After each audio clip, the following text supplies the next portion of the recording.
আসসালামু আলাইকুম, কেমন আছেন সবাই? আশা করি সবাই ভালো আছেন। আমিও আছি আলহামদুলিল্লাহ, মোটামুটি খারাপ না।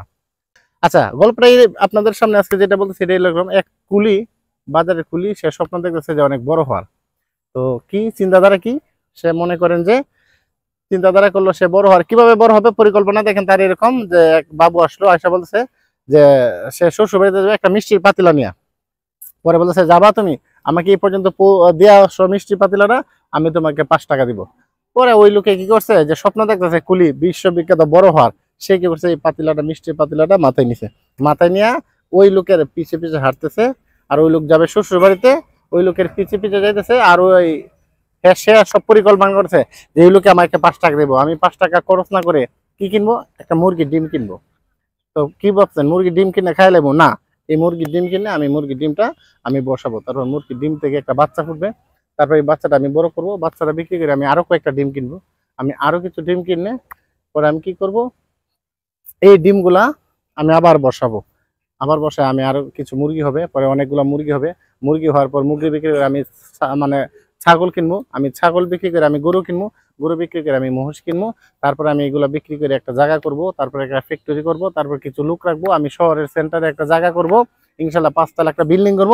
বিল্ডিং, এই পরিকল্পনা কিন্তু তার মনের ভিতরে ঘাইতেছে। এই পরিকল্পনা মনের ভিতরে সে আইতেছে, তারপর বিল্ডিং করব, তারপর শহরের যে সবচেয়ে বড় ধনী তার মেয়েকে আমি বিয়ের প্রস্তাব দেবো। আমি তখন বড় লোক, আমার ব্যবসা বাণিজ্য থাকবে চারদিকে, তখন তারা অটোমেটিকলি কি, তারা রাজি হবে। তখন তখন রাজি হবে। আমি ইনশাল্লাহ বিয়ের প্রস্তাব দেওয়ার পরে যখন বিয়ে করব, তখন আমি বিয়ে করার পর আমি 5 তলাতে থাকবো, এসি ফিট করা রুম থাকবে। তখন আমার সুন্দরী এখানে, হ্যাঁ, আমার বিবি থাকবে। তখন ডাইনিং টেবিলের মধ্যে বিবি খাবার দাবার সব কিছু রেডি করে রাখবে। আমি তখন ইংরেজি সংবাদপত্র পড়বো বসে বসে।